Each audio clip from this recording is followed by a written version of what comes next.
Hi, thanks for being my audience. I write what I call jots, which are stories originally intended for online animation. Here I present these jots as comic monologues by replacing the animation with me. I was hesitant in doing this until I talked out my concerns with my imaginary nervous Chinese friend, Mrs. Sean. I told her that when I memorize and practice presenting these stories, step back and reflect upon this activity, that it feels machine-like, mechanistic, as if I'm animating the last syllable in the word animation. Oh, okay. So, responds my imaginary friend. So, okay, yes, easy to understand. Okay, so my married last name is Sean.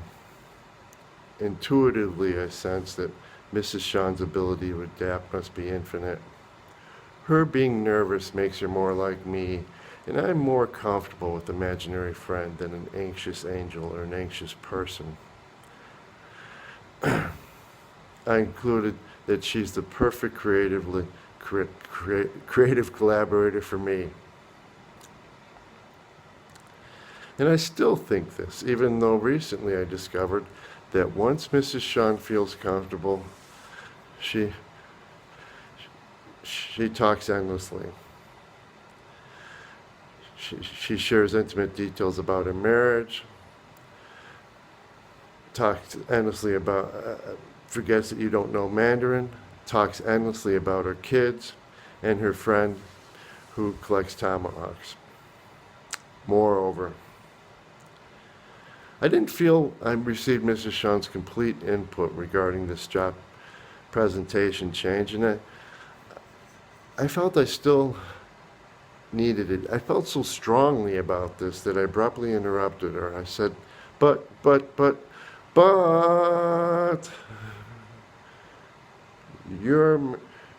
your last name isn't spelled Tion, is it?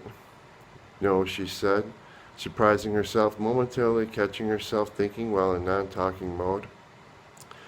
But it could be, she said, and it could blink. On a broken neon sign, it could blink nonstop. Look, we're famous, I would say. And nudging my husband, and he would shrug and whine, oh, why she collects so many tomahawks? And I would say, why do you worry so much about my friend? I told you that she only likes to imagine throwing them at you. She's Native American. Ah, you don't know that for sure. Yes, I do. Mrs. Sean returns to talking about her kids. I believe she has 25 of them. Okay, intro done. I'm going to do the first jot I wrote, which is Hazel's joke. Clown and goat stand at a moat in front of a castle with 4 tall towers, mostly filled with beautiful women. Some are neglected, but loved even so. Clown jingles his bells, goat jingles their bells. Let us in, please, shouts the clown. Me too, follows the goat sheepishly. For a while, outside the castle, along with jingling, one hears, let us in, please. Me too. Let us in, please. Me too. Let us in, please. Me too. Let us in, please. Me too. Suddenly the drawbridge comes down.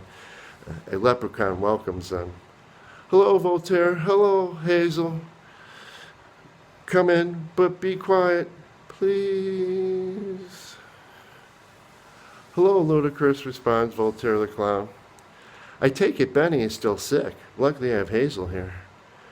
You have the magic today. I surely do not, says an exhausted Ludicrous.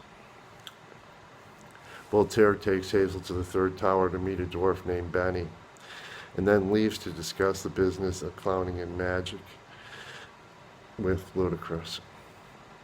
So Hazel stands near Benny, who is laying like a curled sausage link. Hazel pulls out Benny's blanket, places it again on Benny, and retucks it. Hazel starts whispering, "Me too, me too." And she prepares Benny's soup, listens to Benny's groaning, and continues to say, "Me too, me too, me too." In a short period of time, Benny feels better. He cleans himself, he does all his chores, he starts in a project around the castle, a project he is meant to do for a long period of time. Later, Benny pulls the big rope, opening the gated door, setting the drawbridge down, and allowing for Voltaire and Hazel's departure. Once they're gone, Ludacris looks at Benny and exclaims, "What a change in you!" Benny responds, "Me changed." "Ludacris, have you talked to Hazel? She feels awful." Thanks for listening. God bless.